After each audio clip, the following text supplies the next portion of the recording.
Amazing. I think we're live. We're recording now. So welcome to episode 3 of Ask a Speechy. So today we're having an amazing guest, which is he's a psychologist and he's also the CEO of a company called Thriving There. We have Hobbs today. He has experience with adults and adolescents in Australia, but he also worked in the UK as well. Now, bear with me on this. He's bringing over 17 years of experience, and he's an expert in assessment for dyslexia, ADHD, and autism. So thank you so much, Jay, for coming in. How are you going? Hugo, g'day. Yeah, I'm well, thanks. And you forgot to mention that I'm a dyslexic guy myself. That's pretty Of course. That's the main point. We look like we're both dyslexic. Two dyslexic guys having a cool conversation. How good is that? So in a way, we're kind of experts on ourselves, right? Our own point of view. And then it's just about learning about other people and sort of the statistics and what research says works. Yeah. And I mean, I'm amazed by the fact that, you're doing all this work, but you're also part of being the dyslexic family. And so that's just hats off. That's really impressive. Thanks, mate. Well, it's normal in my family, right? It doesn't run in the family. It gallops in the family. I stole that, by the way. Right. So it doesn't run in the family. It gallops in our family. We've got lots of great people with dyslexia in my family, including my dad and others. So it's a thing that we deal with. But yes, I managed to eventually become a registered psychologist, and so I've worked in the UK for a little bit with the NHS, but in Australia mostly. So, and I just have a personal question. Like, how was school for you, mate? Like, because being a psychologist, you have to study, you have to be educated, you have to understand complex literature, right? I mean, right. when you say about psychology, there's complex words that are linked to this. How was that experience for you as a dyslexic, right? Because that's just amazing. Yeah, I think the truth is the reason why is because I'm stubborn, Hugo. I'm just stubborn. Okay. And the truth is it's an area that I understand what it's like to have some struggles, and I wanted to help people a bit like me who are struggling at school, I suppose. But, a lot of help from family in the early days. But my problems aren't in understanding. It's really the nuts and bolts of sort of reading and writing and finding that a bit effortful. Those are the sorts of issues that I had as a child and still have now, but have most days learned to get around them. The other thing with psychology is many of the exams are multiple choice, Hugo. And so those difficulties with writing, and back in, I'm getting old, mate. So back in the day when I was doing it, you had to write stuff. But thankfully, psychology, a lot was multiple choice. And that helped enormously because I could get around those writing, spelling challenges. And so I could really use my analytical ability, which is one of my main strengths. And lots of dyslexics have that. And I really use that to my advantage, right? Wow, that's your question. I mean, it's inspiring, and hopefully, there's people out there that would listen to you and say, "Damn it, I can do it." And you're right. I mean, multiple choice answer is sort of my best friend as well for school. Like, when we going to test and stuff like that. When you just have to pick the answer, it's a complete different skills, right? And wow, that's really cool. And it also means that we are able, right? That's what matters, right? Absolutely. We need to make sure that people know that we're able, and sometimes we're actually really, really able. So well, I like to say that we have above average strengths in many areas, but also sort of above average challenges or below average abilities in certain areas. But the trouble is, what we do is we avoid it, right? We avoid what we find difficult, same as anyone. But that can be writing. And dyslexic people can write. Lots of dyslexic people have written books and can do it, but just need some support with that, spelling and maybe Yeah. organising the passages. But lots of Yeah. dyslexics have got great stories to tell, and Yeah. I can write, but just under the right circumstances and with the right tech, probably. Right, right. Talking about this, supporting people with dyslexia and you know, bringing on your extensive experience around that. Thanks, What mate. would be the common trait that you could see with children with dyslexia, right? And that's a question that we've received. But you know, trait can I'm assuming that I'm understanding this question in as a positive trait. But what other thing that, you know, based on your experience, I mean, you've seen, you know, plenty of people, adult and child, with dyslexia. What is the thing that, you know, in your opinion, can like is the most common thing that you've seen in terms of the positive trait that people may have? The positive trait, creativity, man.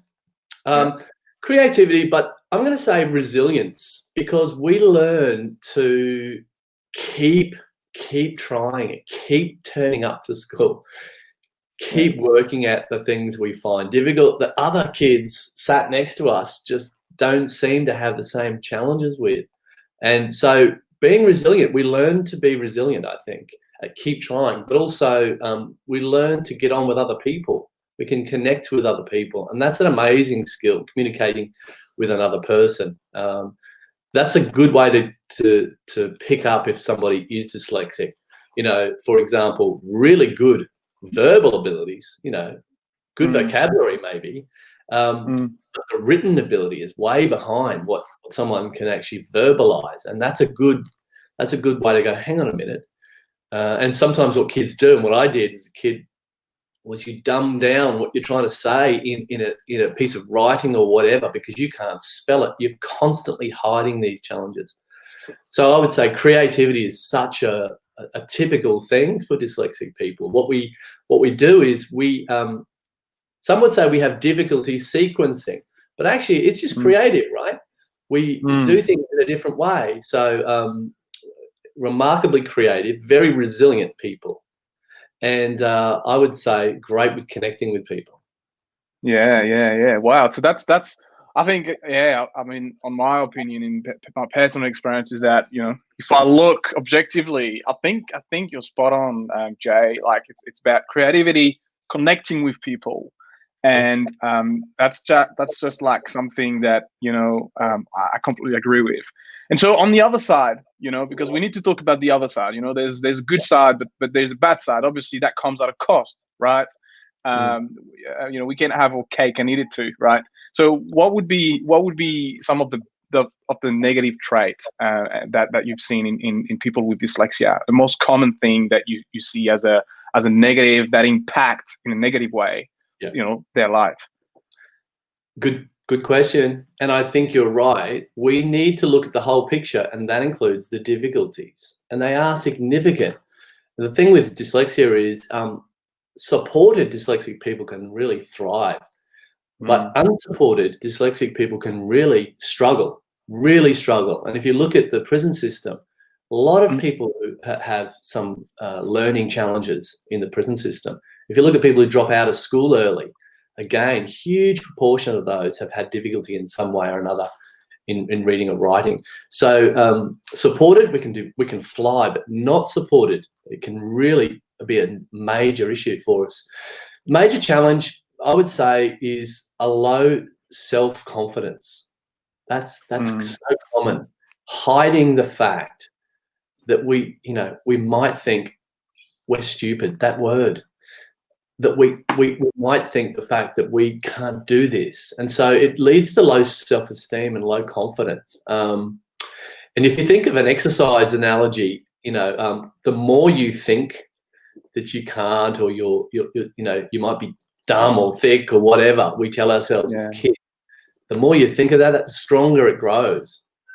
And that's why you need sort of other people helping to explain exactly what it is that you find hard, but the fact that you can get around those things. So yeah, low confidence, that's really important. And that's why early intervention, getting in there early, picking up the challenges, and supporting people to understand themselves, really, Hugo. Like, and you know, the adults can do that too, but it's really important. But so I would say the biggest difficulty is, you know, our low thinking of ourselves, thinking we're Mm. not wonderful, and that low confidence, but really Yeah. hiding it as Yeah. well.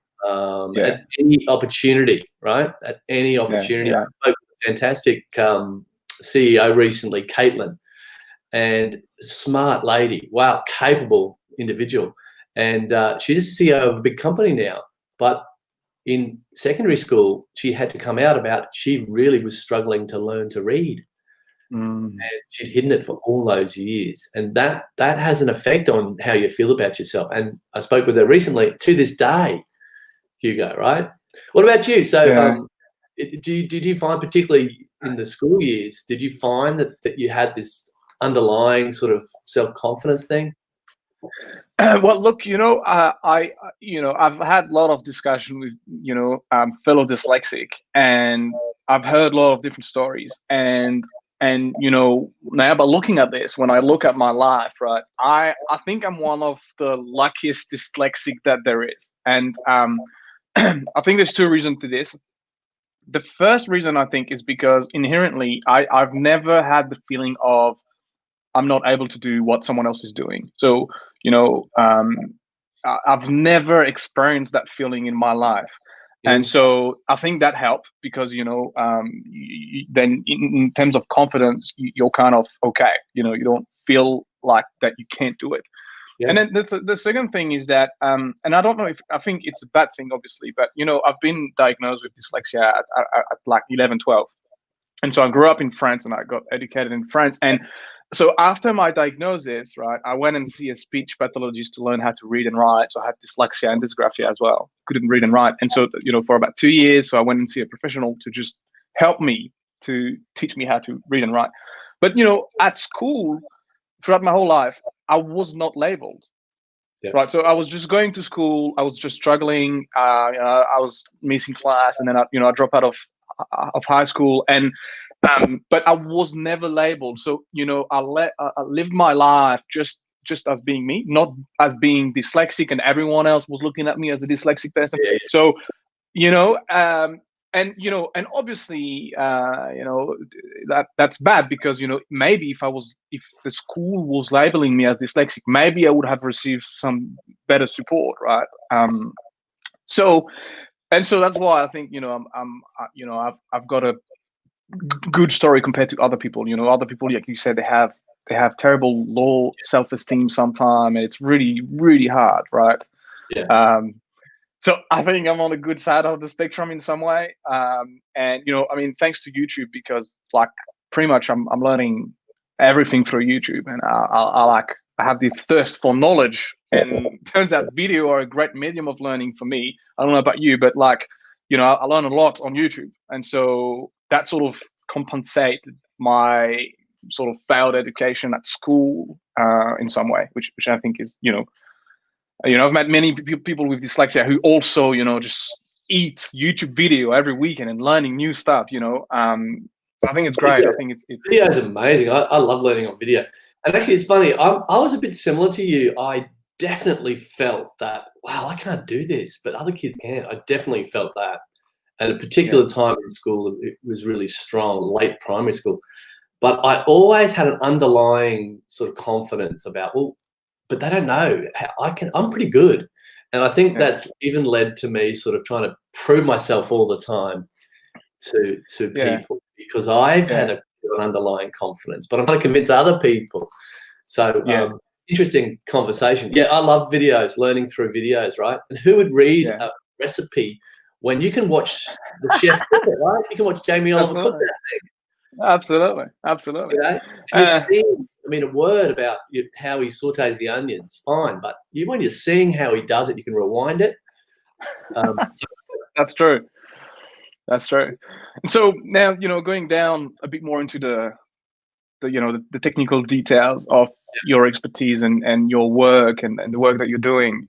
We work with plenty of different individual at Dystech, with from parent to teacher to CEOs to and one of the question that we get is generally, like, in terms of diagnosing dyslexia, we all know that, having a proper diagnosis of dyslexia is very important because, at the end, you get a report that you can use to start the support, and you can understand where to start because you can see weaknesses and trends and all that sort of thing. So generally, in terms of diagnosing dyslexia, like how long is that process taking? Are we talking week? Are we talking hours? Are we talking minutes? What's the process here, Jay? How long does diagnosing dyslexia take in general? This is a good question. It's crazy, Hugo. It takes about 4 hours, right? Right. So it's some testing with a psychologist or a speech pathologist. It doesn't take long to do some tests which can work out whether this person has dyslexia or not. Part of the diagnostic process, part of what we do, is if it's a young child, you need to prove that they have had some help in that area. So let's say it's difficulty with reading. It could even just be that it's very slow or really effortful or inaccurate reading. So it's not that they can't read, but maybe it's very slow or inaccurate. So what we do is we say, well, we've worked out that this child does not have an intellectual disability. That's the first thing that we do by cognitive testing. And then we work out, okay, what about academics? How is their learning affected? Because dyslexia, particularly at school, is really about learning. So you must demonstrate that the person is behind their peers. And that can take time. So like I said, it takes about 4 hours to do what we do. But what we do is we learn about where their weaknesses are as far as academics are concerned. And then we must then communicate with the school. Now, this is the tricky bit sometimes because schools are busy and, there's 20-something kids in a school. But what we need to do is partner with schools to say, okay, this child needs some help with spelling, for example. Maybe it's reading or both. And they need some targeted help with that. Some kids will then pick up and come back to where their peers are. And therefore, that's not dyslexia. It could be that they've moved schools a lot. It could be that for a range of reasons, they fell behind. Maybe it was bad teaching. But those kids who have that intervention, who have the difficulties, really helped at school, right? And still they're behind. That's when we say, okay, this looks like it's a dyslexic profile, or the term that the psychologists use is specific learning disorder. So it's in a specific area, and that can include maths. And we have other names for that, but psychologists call it a specific learning disorder. Dyslexia really is about the reading, understanding what's being read, or spelling, or writing. But dysgraphia and dyscalculia, those sorts of things, are specific difficulties in other areas like maths. So really, it doesn't take long to diagnose dyslexia, to do the tests, but you need to partner with so that you really understand, is this somebody who's struggling because of the way that their brain's wired, or is it something else? And it doesn't matter. If it's something else, the child still needs help to catch up with reading and spelling and writing. Absolutely. And so so it seems to me that there is this formal piece of assessment that takes 4 hours for a professional to administer, but it seems to me that you actually need to, you're like a detective in some way, right? You need to actually understand the bigger and wider context of what is happening in this person's life, and you need to sort of get some info from the school, right? It's like, let me gather some information. How is that child going? How is the teacher going? And like, it's like trying bringing those pieces together so that you can actually really pinpoint, all right, this is the problem, and this is some of the solution that we can use to address that problem. So if I resume what you said, it's basically you have a formal diagnosis, but it's not just a test. It's actually much bigger than that. It's, I need to talk to the school, I need to talk to the parent, I need to talk to the child, and I need to figure out if there is something that I can see in those sort of real life elements that sort of show me something that would tell me whether or not there is something wrong, right? Absolutely, Hugo. So, detective, I love that idea. Yeah. Yeah. And in a way, if you go into schools and there are children who might be having difficulties with learning, you just got to work out why. What's the issue there? What are the range of issues? And so importantly, whilst this is happening, you've got to remind them about their strengths. For me, it was sport. I love sport. And that gave me the confidence. And at school, it gave me a little bit of social sort of capital to be able to say, yeah, I'm good at this. And other kids looking at me and going, you're good at that.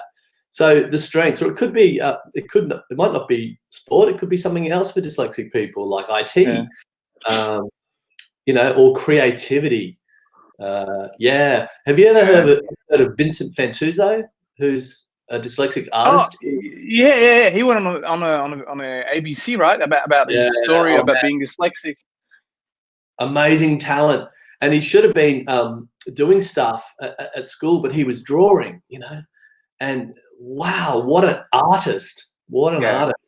If you're interested, watch his story. If you're a parent thinking about the challenges, so it's a real good example of, man, this guy is talented, and also he had real struggles. They're real, and so we all have struggles, but it's important to remember that they are there. They need support. So the diagnostic piece, it's working with schools, so important. And usually you'll find people who are having difficulty at school, even in high school, maybe even with some behavior problems. There's an underlying learning challenge there that they're trying to hide sometimes. So going in there and finding out why and finding out how to get around it can really help. But like I said, the strengths, you've got to remember that, because it's so hard for us to self-reflect. Hugo, I don't know about you, mate, but if you're turning up to something and you're finding it hard, you just want to stop doing it. And many kids want to be seen as, they'd much rather be the naughty kid than the kid who's struggling with learning. Absolutely.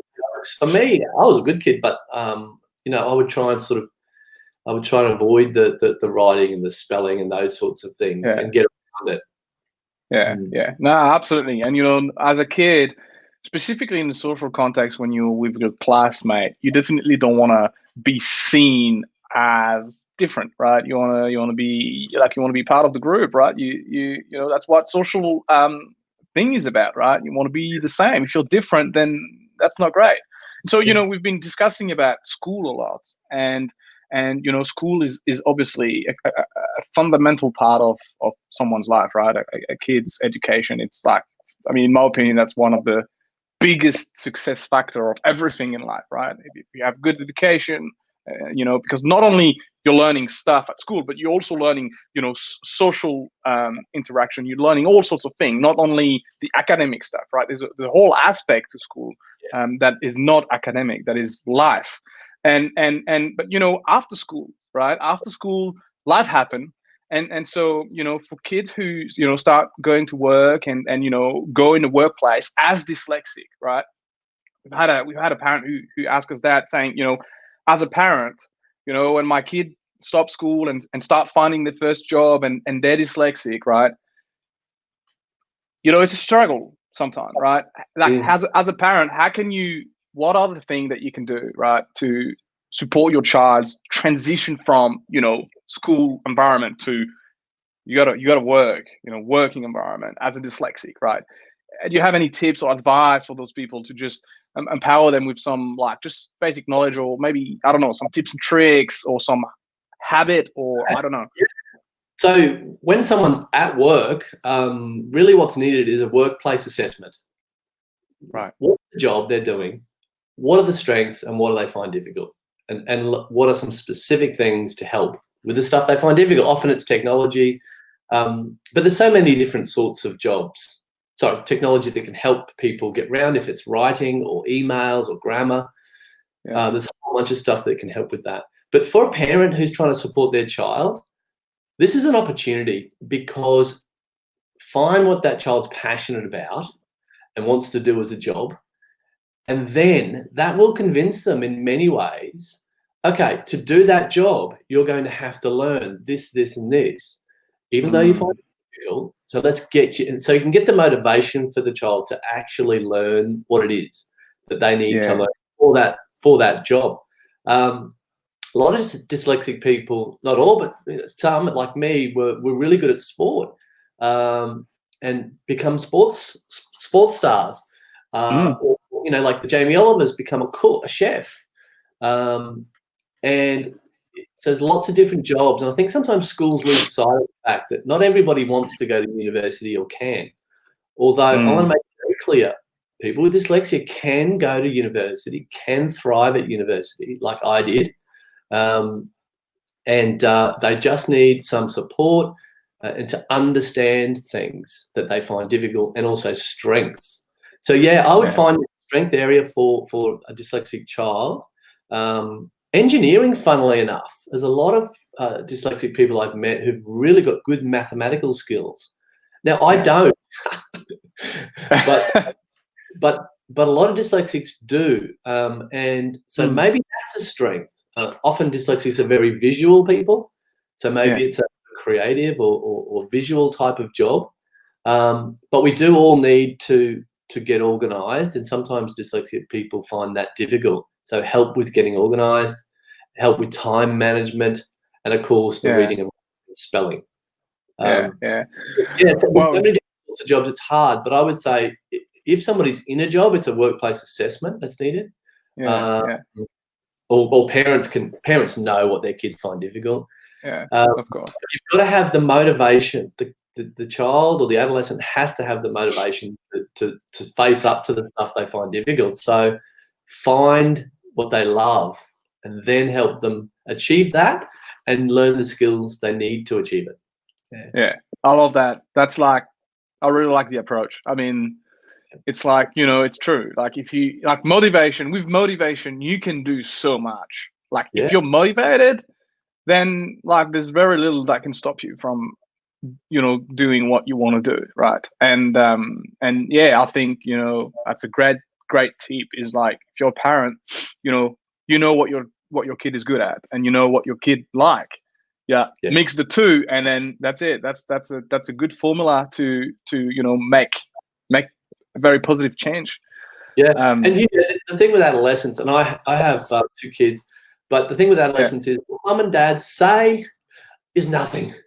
You know, if somebody else does exactly the same thing, then the child will go, oh yeah, that's really great. You know, mum, dad, you should hear about this. But if mum and dad say it, you know, it's just the way adolescents are. And so really you need other people who are able to support and encourage your child, whether it's family members, educators. Often there's a teacher or a you know, someone at TAFE or at uni who really gets that person and who encourages that person. And those people are gold. We all have them in our stories. If you dig deep enough, we need them. So those other people can help that individual, I think is important for parents to find as well. Yeah, absolutely.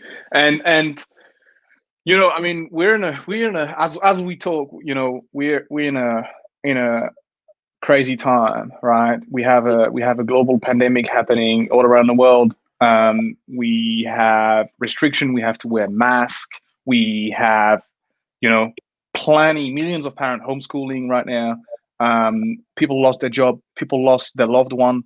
It's a very moving time, right? And I'm sure that the work that you're doing is really much people to people, right? You have people coming to your office, you're having a chat with them, and you have to have this human contact. And now, obviously, I'm assuming that has changed, right? Because now you have social distancing, you're not allowed to have people, you know, more than X, Y, Z people in your office. So, you know, we've worked as well with different organizations, and, you know, speech pathology clinic, and they're all going online, right? They have no choice, right? And you know, then that raises the question, you know, can online intervention have an impact, right? In your experience, you know, when a professional is supporting a child, I mean, you know, we've seen all sorts of things on social media, you know, speech pathologists doing some Zoom exercise, and, you know, it looks fantastic. But does that actually work in some way? right? Is this actually useful for the child? As in, even if it's online and you have this online interaction with the professional, is this something that helps? Yeah. So the short answer is yes, but. Okay. So yeah. So my business during the COVID, I'm up in Queensland. We went 100% on Zoom appointments. I see a whole range of different clients, including those with ADHD and autism. And so, yeah, we went 100% on Zoom, and we were surprised at how good that is. We've been seeing people on Zoom for a long time, but we were surprised at how good it can be. But it's not as good as face-to-face. And for a dyslexic child or adolescent or adult to trust somebody with this, they really do need to trust somebody with all this information. So it's confidential with the psychologist. That's great. But I think face-to-face is much better. I still think that online is good, very good, actually. We've been very surprised. But I will say this, Hugo, it's far better to have somebody who knows what they're talking about, the area that you find difficult, your child finds difficult. And sometimes Zoom can be good for that. Finding people who really are specialists or experts in this area is really important. So I would say, look, if you need to do Zoom or something, to find somebody who knows, to do that. But for a child, working with a child, I would say that it's far better if you can do it face to face. As a health worker, we've been, we're very important. So I am seeing people in my clinic, and I did have to stop going to schools, unfortunately. And that's where I think the work of psychologists and Speechies, OTs can be helpful, because we're really understanding and hearing from the teaching staff. And all these strategies that we suggest, these evidence-based strategies, they need interrogating, I call it. So they need, that's a good strategy, but does it work for this child in this school? And how can we tweak it to make it work? Right? And so that's why we need to be in contact with the teaching staff. And for parents, I think tutors are great to help in that specific area. And a lot of people I work with, I said to somebody who I diagnosed a while ago, I said to them, what's been the best thing that we've talked about and that we've done, helped you with? The tutor, they said. So, so you can do that in these times of COVID. Have somebody come to the house and support your young person. But of course, the school really should be acting here as well, and partnering with them to do so is really important. And you mentioned school and I mean, the dyslexia landscape is very, first of all, it's complicated. As you know, of course, it could be all sorts of reasons why the child would be struggling, and and we all acknowledge that teacher cannot be psychologist, right? You either one or another. It's just there's too much information. One cannot be both, right? In some way, and so sometimes teacher as well, they kind of lost. They're like, they don't know what to do, and it could be very overwhelming because we've seen, we've discussed with a lot of different teachers, and sometimes it's just a lot of pressure, right? Because you have like 30 kids in a classroom, you have a curriculum to do in a year, then you have those couple of kids who are very much struggling, then you have the parents sometimes who just put pressure, and it's just coming all over the place, and and sometimes it just can get very overwhelming, right? And so as a professional, right, what would be sort of some advice that you could give to teacher onto just simple thing on like how could they potentially support children, whether they're with dyslexia or not, right? Because they may not know if it's dyslexia, but it's just, you just know when there is something wrong and then there's some struggle, right? What would be some advice that you could give a teacher on saying, hey, you could do those sort of things that would potentially help you or help the child in some way? I think believe in the child, really believe in the child, tell them that you believe in them, and work with them across that time you're teaching them to help them progress academically, socially, and with their self-esteem. So really just believe in them. But look, early days, I would say to teachers, tell somebody that you've noticed this child is struggling with reading or writing or spelling. Tell the parent. Do something about it. I was tested in year 6 for why is this guy having some difficulty here? And I was never really given official diagnosis at the time. Dyslexia was talked about and nothing much was done. So first we've got to get the diagnosis, what it actually is happening. So teachers, encourage parents to look into it. It might not be what you think, but if it is dyslexia, then and then we act. We need actions after the diagnosis. That's so important. Help this young person with reading, with understanding what's being read, with spelling, with writing. So that's in the early years. And later on in life, I think in high school, teachers, what they can do is, again, believe in this young person and help them to find their passion and their strength. And that will really stand them in good stead in future and in employment. Just act, I think. All teachers just act. Maybe go and learn about dyslexia and ADHD. When we talk about dyslexia, we need to also talk about ADHD. Almost half, just less than half of people with dyslexia also have ADHD. Wow. There's a lot of autistic people who also have a range of these things as well. So we call it neurodevelopmental disorder because the development in some ways is affected. And here it's some learning areas with dyslexia. So find out about that whole profile of the individual and encourage them and support them, really. Well, that's I think that's a good point. Telling someone that you believe in them is a good remedy at a very low level, but it works to some extent. And I think, and it comes down to the thing that you've mentioned before, which is self-confidence, right? It's regardless of what it is, if you can imbue someone with a bit more self-confidence, it can only do good, right? And so I think that's a good point. And so in Australia here we have this thing called NDIS, right? And basically it's government help for different health problem, and it's basically a support from the government, right, for non-Australian audience. My experience and what I've heard from parents and from association is that dyslexia is not covered under NDIS. That maybe you can have a say on that. Is this actually the case that dyslexia is not covered under NDIS, or is there some part of the dyslexia support process that can be covered under NDIS? What's your experience of this?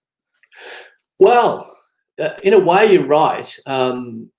Somebody who just has a diagnosis of dyslexia probably would have some difficulty with getting NDIS funding. I'm quite knowledgeable in some areas of the NDIS and the ins and outs of it. It's quite complex. Really, the NDIS is about supporting people who are really having extremely much greater difficulties in some areas than others in society and with a disability. Now, dyslexia is classified in Australia under the Disability Discrimination Act as a disability. Supported, you don't have to be so challenged, and I really like focusing on that element of it. So, but the NDIS, I think, should have a response to this Australian issue, and maybe it's not ongoing funding, but I think maybe projects to help dyslexic people to avoid the pitfalls of poverty, of prison, and difficulty with law enforcement because of hiding some of the challenges. And so, and with also really poor mental health. So the NDIS does support people who fall under the category of having really significantly challenged mental health. And we know dyslexic people can get into that position.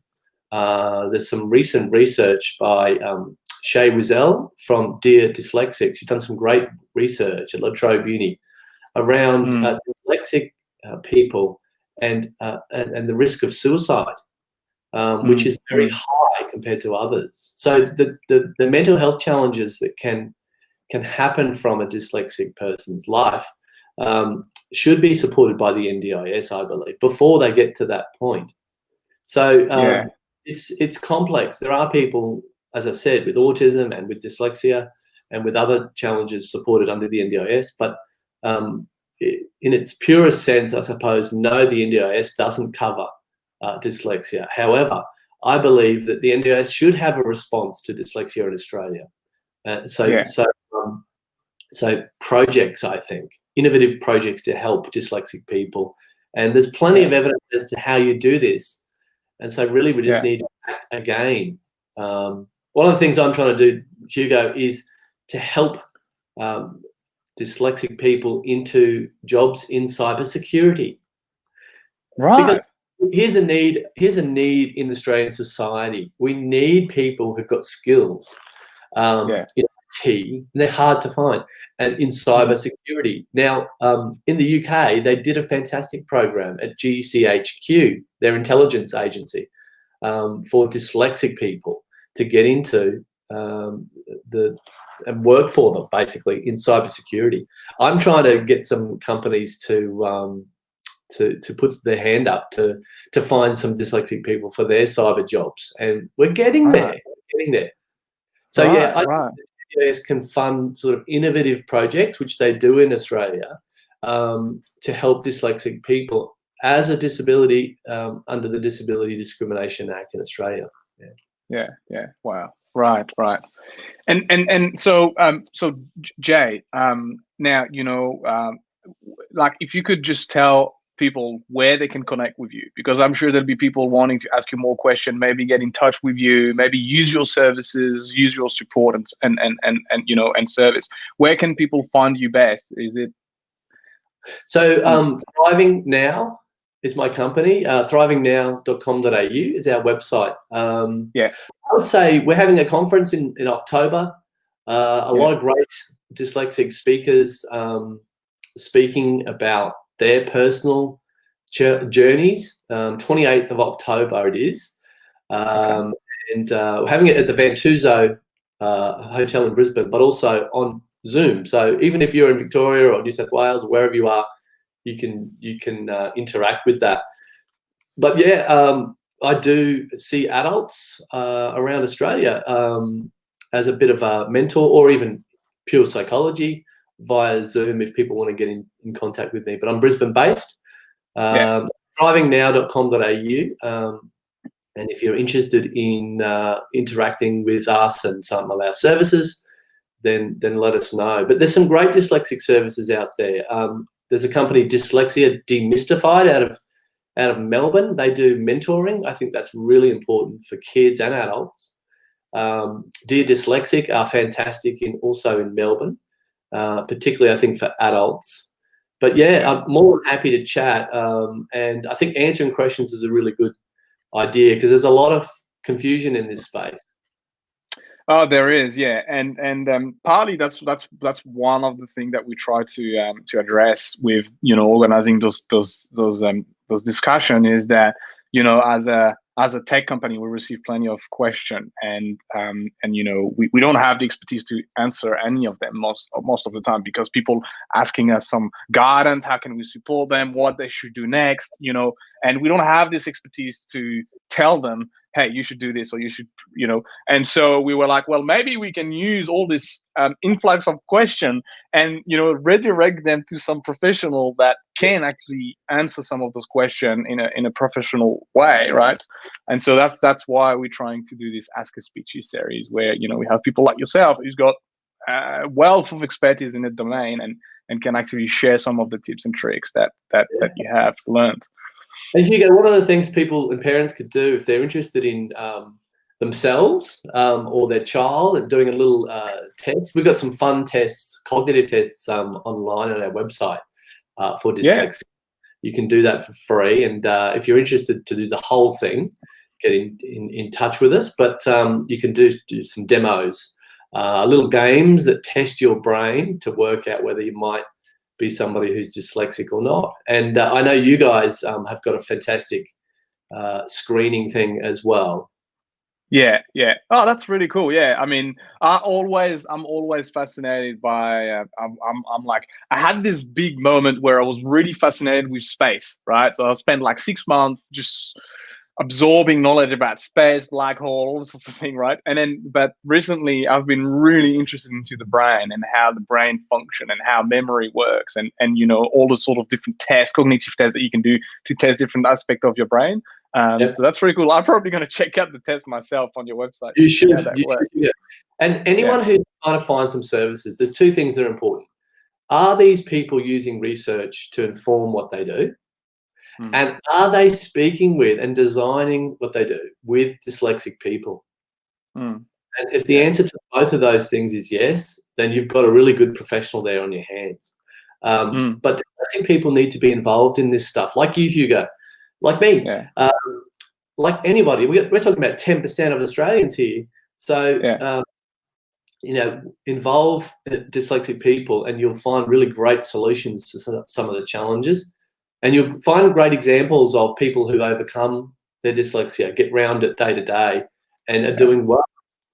Yeah, amazing. 100% agree. Jay, thank you so much for your time. It was amazing. I'm sure people will really much appreciate all the knowledge that you've shared today. And thank you so much for your time, Jay. Have a good day. Hope you enjoyed the show. Awesome to talk to you, mate. And if people are interested, I'm more than happy to come back and chat another time. Amazing. Thanks, Jay. Bye. Thanks, you guys. See you, man.